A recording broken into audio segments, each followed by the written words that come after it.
그날 한국은 발표자 명단에 없었습니다. 그저 조용히 회의장 뒤쪽에 앉아 있었을 뿐이었죠. 포럼 마감까지 남은 시간 단 5분. 그때였습니다. 한 미국인 교수가 손을 들었습니다. 장회 교수님, 반박을 좀 해도 되겠습니까? 시간이 5분 남았네요. 5분 드리죠, 리처드 교수. 그러자 리처드 교수는 조용히 웃으며 날카로운 목소리로 단호하게 말했습니다. 3분이면 충분합니다. 도대체 무슨 일이 일어난 걸까요? 딱 1초만 구독, 좋아요로 사연 시작합니다. 도쿄 하늘은 먹구름이 잔뜩 끼어 있었습니다. 마치 오늘 벌어질 일을 예고하는 듯한 날씨였죠. 도쿄 국제 컨벤션 센터에서 열린 동북아 시스템 혁신 국제 세미나는 이미 시작됐습니다. 한중일 3국을 중심으로 각국의 시스템 혁신 사례와 미래 방향성을 논의하는 자리였어요. 넓은 홀에는 각국 대표단과 학자들이 자리를 지키고 있었고, 그 중에서도 중국 대표단의 목소리가 유독 컸습니다. 클레르 뒤몽은 파리 정치대학 출신의 프랑스 외교관으로 이번 세미나에 프랑스 대표로 참석했어요. 어깨까지 내려오는 갈색 머리카락과 날카로운 눈빛이 인상적인 30대 중반의 여성이었죠. 클레르는 조용히 회의장 한편에 앉아 중국 대표단의 발표를 듣고 있었습니다. 그녀의 표정은 점점 굳어지고 있었어요. 시스템의 힘은 결국 인구와 자원의 규모에서 나옵니다. 중국은 14억의 인구와 광활한 영토로 최고의 시스템을 구축할 수밖에 없죠. 중국 대표단의 수장인 왕 교수가 자신감 넘치는 목소리로 외쳤습니다. 그의 뒤에는 거대한 스크린이 있었고, 그 위에는 중국의 인구수와 국토 면적이 화려한 그래픽으로 표시되어 있었어요. 동아시아에서 중국과 일본이 주도하는 것은 당연한 일입니다. 작은 나라 한국은 참고용일 뿐이죠. 이 말에 회의장 내 한국 대표단의 표정이 어두워졌습니다. 그들은 이 세미나에서 발표 기회조차 얻지 못했어요. 그저 청중으로 참석할 수 있었을 뿐이었죠. 클레르는 한국 대표단의 모습을 힐끗 바라보았습니다. 그들의 눈에서 불만과 체념이 동시에 보였어요. 클레르는 자신의 노트북을 살짝 열어 무언가를 확인했습니다. 그녀는 한국에서 유학한 경험이 있었죠. 서울대학교에서 1년간 교환학생으로 지냈고, 그 시간이 그녀의 인생을 바꿨습니다. 왕 교수의 발표는 계속됐어요. 인구 5천만의 작은 나라가 어떻게 글로벌 시스템을 구축할 수 있겠습니까? 그건 불가능한 일이죠. 시스템은 결국 자본의 규모와 인력에서 나옵니다. 클레르는 더 이상 참을 수 없었습니다. 그녀는 조용히 손을 들었어요. 사회자는 잠시 당황한 표정을 지었지만 국제 세미나의 예의상 그녀에게 기회를 주기로 했습니다. 네, 프랑스 대표분께서 질문이 있으신 것 같습니다. 클레르는 천천히 자리에서 일어났습니다. 회의장 전체가 그녀를 주목했어요. 그녀는 침착하게 말했습니다. 질문이 아니라 짧게 의견을 말씀드려도 될까요? 프랑스를 대표해서. 사회자는 잠시 주저했지만 이내 고개를 끄덕였습니다. 클레르는 앞으로 나아가 단상 위로 올라섰어요. 왕 교수는 불편한 표정을 감추지 못했습니다. 그는 더 이상의 발표가 없을 것이라 생각했기 때문이죠. 클레르는 자신의 노트북을 중앙 컴퓨터에 연결했습니다. 그녀의 손이 살짝 떨렸지만 목소리는 단단했어요. 회의장은 이제 완전한 침묵에 빠졌습니다. 한국 대표단은 어리둥절한 표정으로 이 프랑스 여성이 무슨 말을 할지 기다리고 있었죠. 클레르의 노트북 화면이 큰 스크린에 나타났습니다. 그녀가 보여준 첫 번째 슬라이드는 뜻밖에도 서울시 수돗물 실시간 품질 모니터링 앱 화면이었습니다. 회의장에 있던 사람들의 표정이 의아함으로 가득 찼어요. 왕 교수는 혼란스러운 표정으로 동료들을 바라보았죠. 여러분, 한국 수돗물을 마셔보셨습니까? 클레르의 질문에 회의장 전체가 술렁였습니다. 아무도 이런 시작을 예상하지 못했기 때문입니다. 그녀는 계속해서 말을 이어갔어요. 파리는 아름다운 도시지만 우리는 아직도 수돗물을 꺼립니다. 많은 파리지앵들이 생수를 사 마시죠. 하지만 서울에서는 달랐습니다. 공원에서도 카페에서도 수돗물을 그냥 마시더군요. 중국 대표단 중 한 명이 비웃음을 날렸습니다. 물 이야기를 지금 하시는 겁니까? 우리는 시스템에 대해 이야기하고 있습니다. 클레르는 미소를 지었어요. 그녀의 미소 속에는 자신감이 넘쳤습니다. 네, 맞습니다. 시스템에 대해 이야기하고 있죠. 시민의 일상. 그게 바로 시스템의 기준 아닐까요? 그녀는 다음 슬라이드로 넘겼습니다. 서울 시내 곳곳에 설치된 수질 모니터링 스테이션과 실시간 정보 공개 시스템이 나타났어요. 서울시는 120곳이 넘는 지점에서 실시간으로 수질을 측정하고 공개합니다. 시민들은 자신의 집 근처 수돗물 품질을 스마트폰으로 확인할 수 있죠. 회의장 내부의 분위기가 변하기 시작했습니다. 일부 참석자들은 고개를 끄덕이며 관심을 보였어요. 특히 일본 대표단의 표정이 진지해졌습니다. 그들은 메모를 하기 시작했죠. 클레르는 다음 슬라이드를 보여주었습니다. 서울 시내 한 카페에서 물을 마시는 외국인 관광객들의 사진이었어요. 이런 투명성이 시민들에게 신뢰를 줍니다. 신뢰는 시스템의 근간이죠. 그녀의 말에 왕 교수가 다시 끼어들었습니다. 그런 작은 시스템이 무슨 의미가 있습니까? 우리는 더 큰 그림을 봐야 합니다. 클레르는 고개를 젓고 또 다른 슬라이드를 보여주었어요. 이번에는 세계 주요 도시들의 수돗물 품질 비교 그래프였습니다. 서울이 상위권에 위치해 있었죠. 작은 시스템이라고요? 1,000만 명이 넘는 대도시에서 이런 수준의 수질 관리 시스템을 갖추는 것이 작은 일입니까? 회의장은 점점 더 술렁이기 시작했습니다. 사람들의 시선이 중국 대표단에서 클레르로 옮겨갔어요. 왕 교수의 표정이 점점 굳어져 갔습니다. 클레르는 이어서 말했습니다. 시스템의 규모는 인구나 국토 면적으로 결정되는 것이 아닙니다. 시민을 위한 의지와 기술이 중요하죠. 그녀는 다음 슬라이드로 넘어갔어요. 이번에는 한국의 지하철 와이파이 속도 측정 결과였습니다. 여러분, 저는 파리 지하철에서 와이파이 연결이 끊겨 회의에 지각한 적이 여러 번 있습니다. 하지만 서울 지하철에서는 그런 경험이 단 한 번도 없었죠. 심지어 고속열차 KTX에서도 화상 회의를 할 수 있었습니다. 그녀의 말에 회의장 한편에서 작은 웃음이 터져 나왔습니다. 많은 참석자들이 고개를 끄덕이고 있었어요. 그들도 비슷한 경험이 있었기 때문이죠.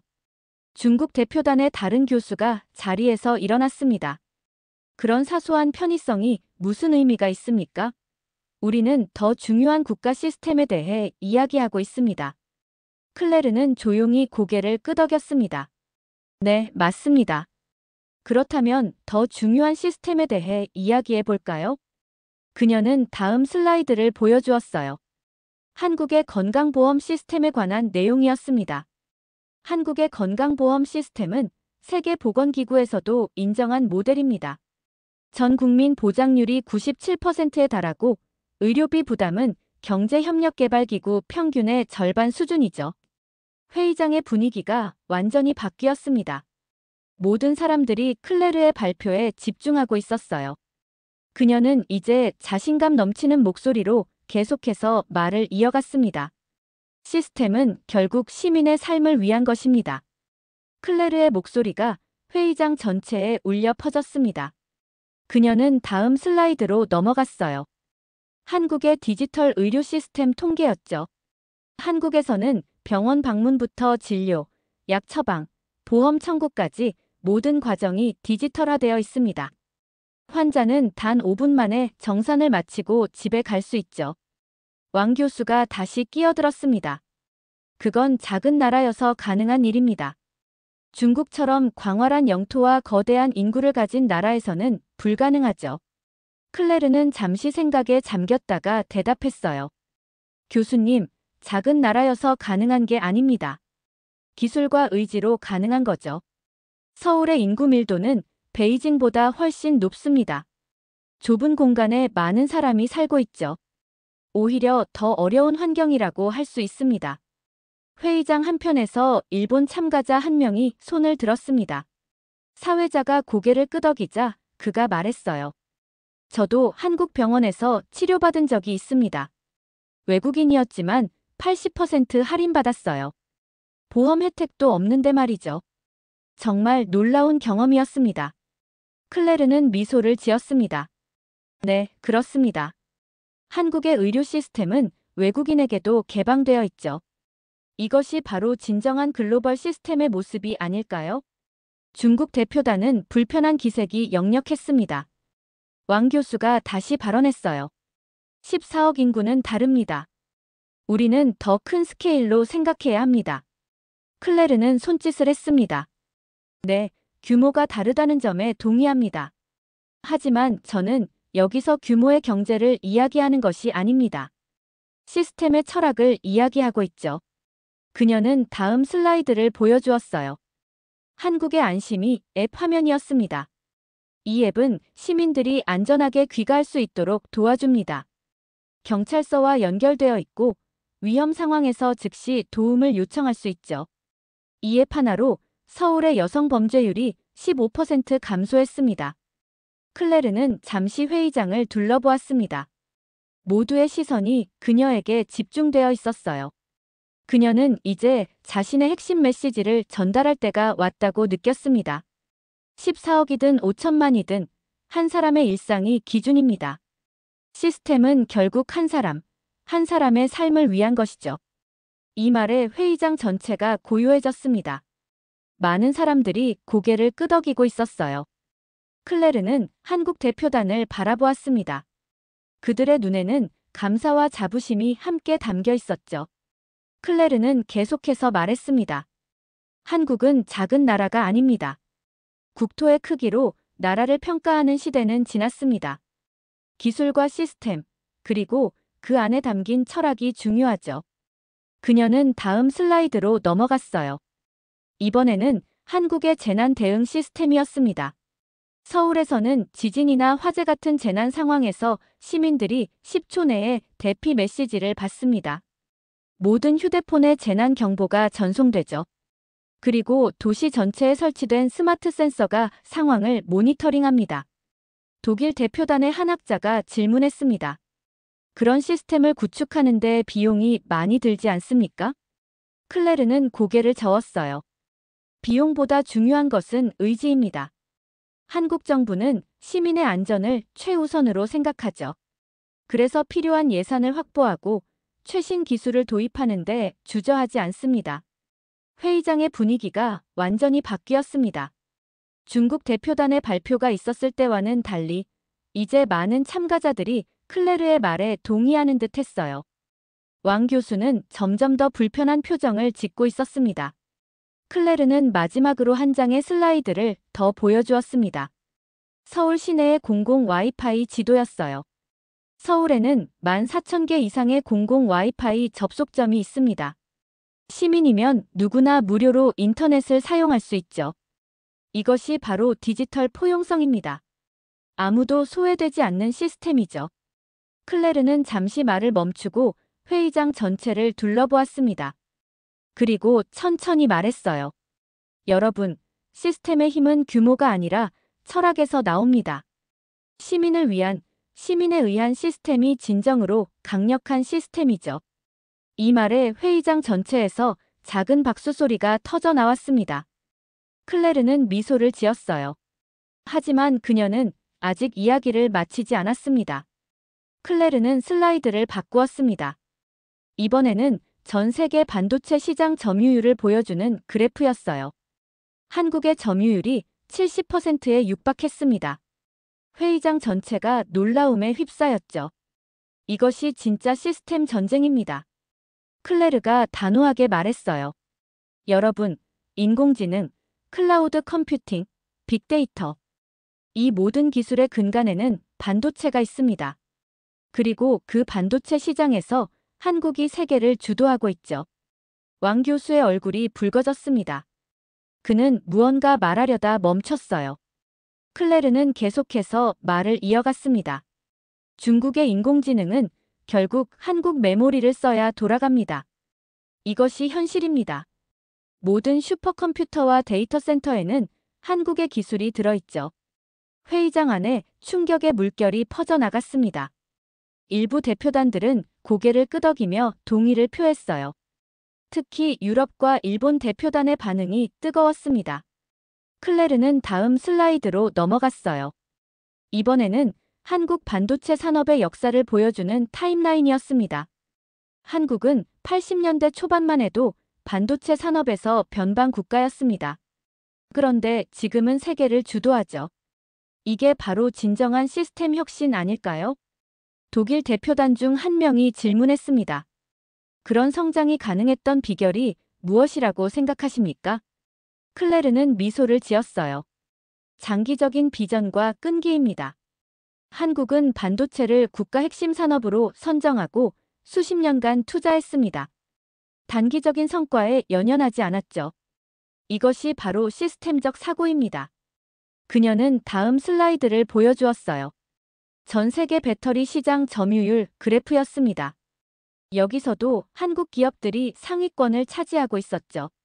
배터리 역시 미래 산업의 핵심입니다. 전기차, 에너지 저장 시스템. 이 모든 것의 중심에 배터리가 있죠. 그리고 한국은 이 분야에서도 세계를 선도하고 있습니다. 클레르는 테슬라, 자동차의 내부 구조도를 보여주었어요. 여러분, 테슬라가 세계 최고의 전기차 기업으로 성장할 수 있었던 이유는 무엇일까요? 그건 바로 한국의 배터리 기술 덕분입니다. 테슬라의 심장은 한국에서 만들어지죠. 회의장의 분위기가 완전히 바뀌었습니다. 중국 대표단은 침묵을 지키고 있었어요. 대신 다른 나라 대표들이 활발하게 질문을 던지기 시작했습니다. 러시아 대표단의 한 학자가 물었습니다. 그렇다면 한국은 어떻게 이런 핵심 기술을 개발할 수 있었습니까? 자원이 부족한 나라인데 말입니다. 클레르는 천천히 대답했어요. 바로 그 점이 중요합니다. 한국은 자원이 부족했기 때문에 인적 자원과 기술에 투자할 수밖에 없었습니다. 역설적이게도 자원의 부족이 오히려 기회가 되었죠. 그녀는 잠시 말을 멈추고 회의장 전체를 둘러보았습니다. 그리고 조용히 한마디를 던졌어요. 두뇌가 아무리 좋아도 기억 없이는 움직이지 않습니다. 중국의 인공지능도 미국의 슈퍼컴퓨터도 결국은 한국의 메모리 칩이 있어야 작동하죠. 이 말에 회의장 전체가 숙연해졌습니다. 클레르의 말은 반박하기 어려운 현실이었어요. 중국 대표단은 서로를 바라보며 불편한 기색을 감추지 못했습니다. 클레르는 다음 슬라이드로 넘어갔어요. 이번에는 한국의 디스플레이 기술에 관한 내용이었습니다. 세계 최초의 접이식 스마트폰, 투명 디스플레이, 마이크로 LED. 이 모든 기술의 선두에 한국이 있습니다. 여러분이 지금 사용하는 스마트폰과 태블릿의 화면도 대부분 한국 기술이죠. 프랑스의 다른 대표가 박수를 쳤습니다. 곧 회의장 전체에서 박수 소리가 터져 나왔어요. 클레르는 잠시 말을 멈추고 그 박수를 받아들였습니다. 그녀는 계속해서 말했어요. 시스템의 힘은 눈에 보이는 것만이 아닙니다. 우리가 매일 사용하는 기기 속에 숨어있는 기술, 그것이 진정한 시스템의 힘이죠. 그리고 그 힘의 중심에 한국이 있습니다. 클레르는 잠시 물을 마시고 다음 슬라이드로 넘어갔습니다. 이번에는 한국의 미세먼지 실시간 측정 앱 화면이었어요. 그녀는 청중을 향해 의미심장한 눈빛을 던졌습니다. 데이터 투명성. 이것이 한국과 다른 국가들의 가장 큰 차이점입니다. 클레르는 천천히 말을 이어갔어요. 한국에서는 공기질부터 수질, 교통 상황, 심지어 공공기관의 예산 집행까지 모든 정보가 실시간으로 공개됩니다. 왕 교수가 불편한 표정으로 자리에서 일어났습니다. 그런 데이터 공개가 무슨 의미가 있습니까?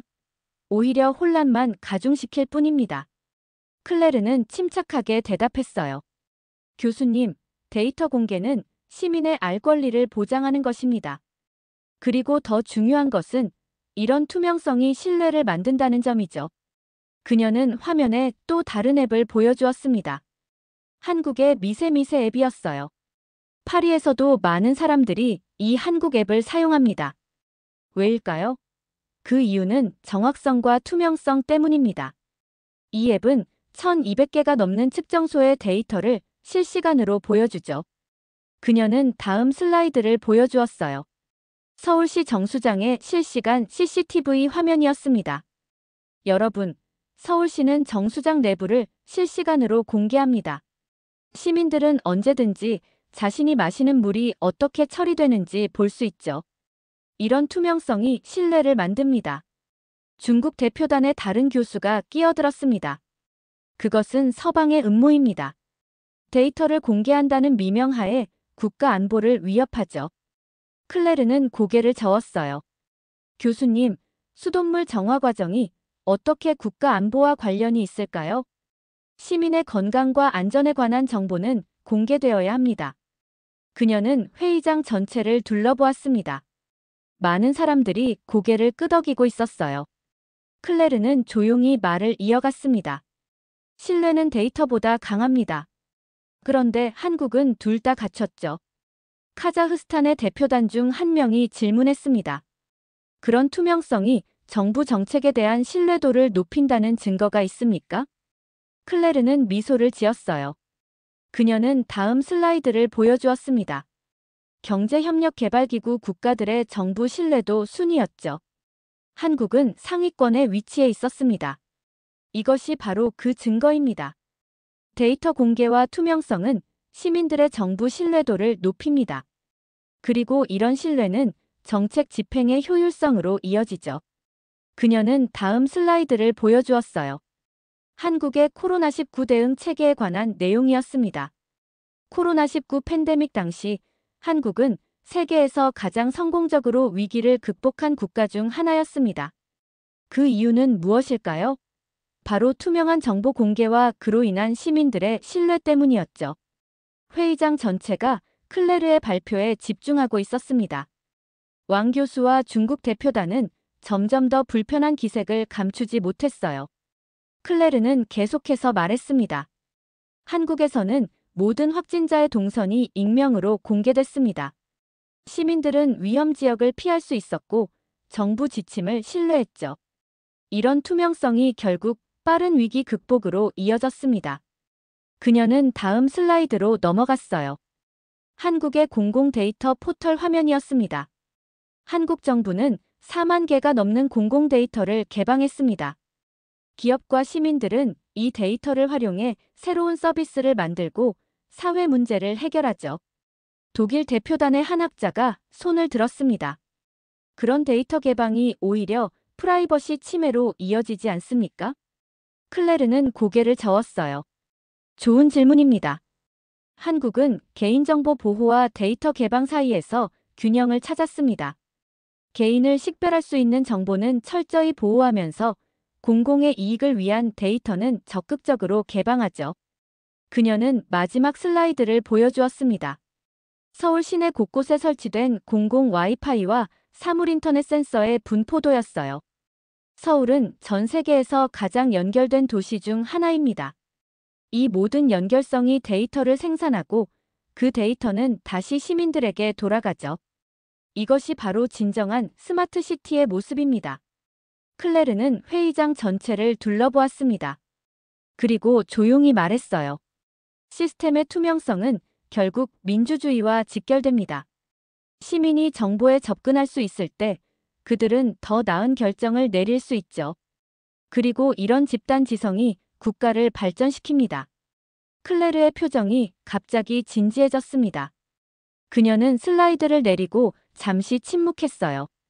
회의장의 모든 사람들이 그녀를 주목했습니다. 클레르는 깊은 숨을 들이쉬고 말을 이어갔죠.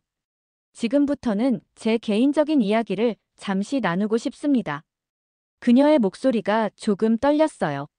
10년 전, 저는 서울대학교 교환학생으로 한국에 머물렀습니다. 그때의 경험이 제 인생을 바꿨죠. 회의장이 조용해졌습니다. 모두가 그녀의 이야기에 귀를 기울였어요. 한국 대표단은 특히 호기심 어린 눈빛으로 클레르를 바라보고 있었습니다. 어느 날 밤, 갑자기 극심한 복통이 찾아왔습니다.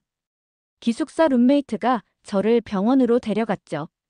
응급실에 도착했을 때 저는 두려웠습니다. 낯선 나라, 낯선 의료 시스템, 거기에 보험 문제까지 걱정됐죠. 클레르는 잠시 물을 마셨습니다. 그리고 계속해서 말했어요. 하지만 놀라운 일이 벌어졌습니다. 10분 만에 저는 진료를 받았고 맹장염 진단을 받았죠. 긴급 수술이 필요했습니다.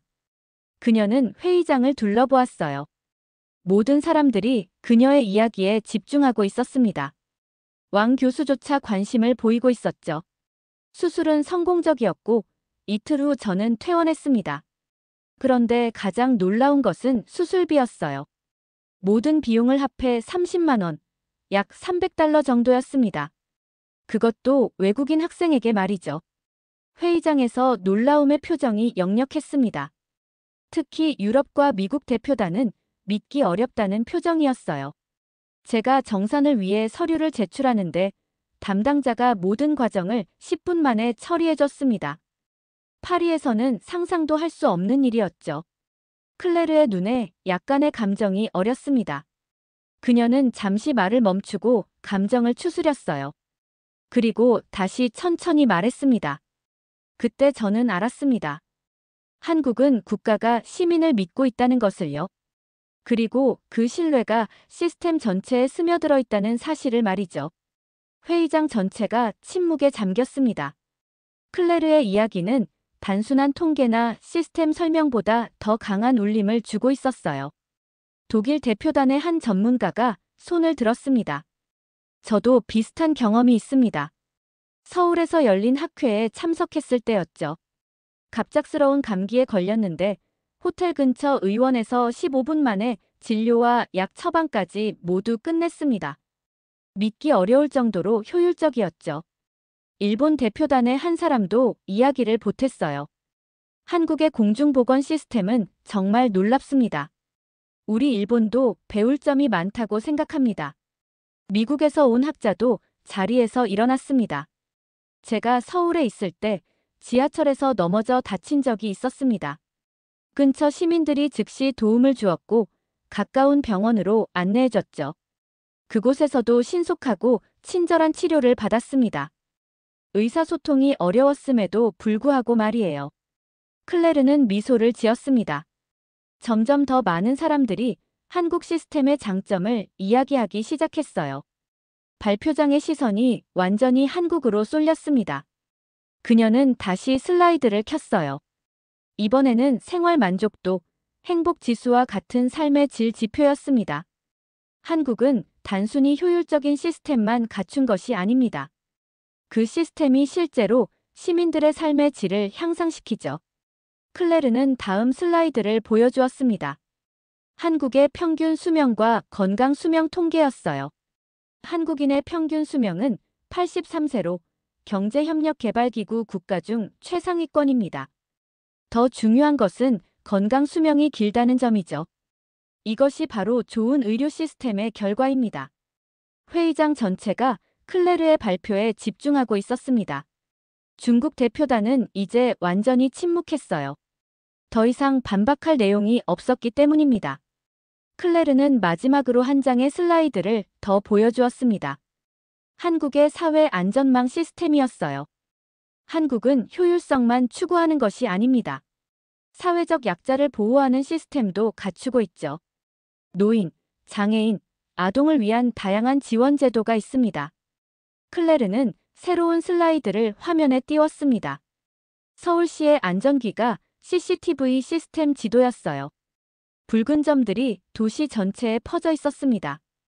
여러분, 서울에는 28,000개가 넘는 안전 CCTV가 설치되어 있습니다. 시민들은 늦은 밤 귀가할 때 경찰에 연락해 CCTV로 귀가 과정을 모니터링해 줄 수 있죠. 클레르는 다음 통계를 보여주었어요. 이 시스템 도입 이후 서울의 밤거리 범죄는 30% 감소했습니다. 기술이 시민의 안전을 지키는 좋은 사례죠. 중국 대표단의 한 사람이 질문했습니다. 그런 감시 시스템이 프라이버시 침해 문제를 야기하지 않습니까? 클레르는 침착하게 대답했어요. 좋은 질문입니다. 이 시스템은 오직 시민의 요청이 있을 때만 작동합니다. 모니터링은 경찰관이 담당하고 모든 기록은 법적 절차에 따라 관리되죠. 안전과 프라이버시 사이의 균형을 찾은 좋은 예라고 할 수 있습니다. 그녀는 다음 슬라이드로 넘어갔어요. 치매 노인 실종 찾기 시스템이었습니다. 한국에서는 치매 환자가 실종되었을 때 99%의 확률로 찾을 수 있습니다. 이것이 가능한 이유는 무엇일까요? 클레르는 회의장을 둘러보았습니다. 많은 사람들이 호기심 어린 표정으로 그녀를 바라보고 있었어요. 그녀는 계속해서 설명했습니다. 한국에는 실종 치매 노인 찾기 네트워크가 있습니다. 경찰, 지방자치단체, 시민단체가 서로 연결되어 있죠. 치매 환자가 실종되면 즉시 인근 지역에 알림이 전송됩니다. 택시기사, 버스 운전사, 편의점 직원 등 많은 시민들이 이 네트워크에 참여하고 있어요. 일본 대표단의 한 사람이 깊이 고개를 끄덕였습니다. 일본 역시 고령화 사회의 문제를 겪고 있었기 때문이죠. 클레르는 다음 화면을 보여주었어요. 응급실 뺑뺑이 해결 앱이었습니다. 한국에서는 과거에 응급 환자가 병원을 찾아다니는 뺑뺑이 문제가 있었습니다. 하지만 이제는 실시간으로 병원 병상과 의료진 현황을 확인할 수 있는 앱이 있죠. 응급 상황에서 가장 적합한 병원을 바로 찾을 수 있습니다. 클레르는 잠시 생각에 잠겼다가 말을 이어갔어요. 서울은 작은 도시가 아닙니다. 인구 1,000만이 넘는 초고밀도 도시죠. 이런 환경에서 이러한 시스템을 구축하는 것은 더 어렵습니다. 그럼에도 불구하고 한국은 성공했습니다. 프랑스 대표단의 다른 전문가가 감탄했습니다. 이건 단순한 기술이 아니라 철학이네요. 시민 중심의 철학이죠. 클레르는 미소를 지었어요. 맞습니다. 기술은 도구일 뿐입니다. 중요한 것은 그 도구를 어떤 목적으로 사용하느냐 하는 점이죠. 그녀는 다음 슬라이드로 넘어갔습니다. 한국의 시민 참여 신고 앱 안전신문고 화면이었어요. 이 앱을 통해 시민들은 도로 파손, 안전위험, 환경문제 등을 직접 신고할 수 있습니다. 하루에 10,000건이 넘는 신고가 접수되고 90% 이상이 24시간 내에 처리되죠. 클레르는 잠시 침묵했다가 의미심장한 말을 던졌습니다. 여러분, 이것이 진정한 스마트시티의 모습입니다. 첨단 기술만으로는 스마트시티가 될 수 없습니다. 시민의 참여와 정부의 반응성이 결합될 때 진정한 스마트시티가 탄생하죠. 그녀는 다음 슬라이드를 보여주었어요. 한국의 재난 대응 시스템이었습니다. 한국에서는 태풍, 홍수, 지진과 같은 자연재해가 발생했을 때 모든 휴대폰에 동시에 경보가 전송됩니다. 이 시스템 덕분에 많은 생명이 구해졌죠. 미국 대표단의 한 사람이 질문했습니다. 그런 시스템이 실제로 효과가 있습니까?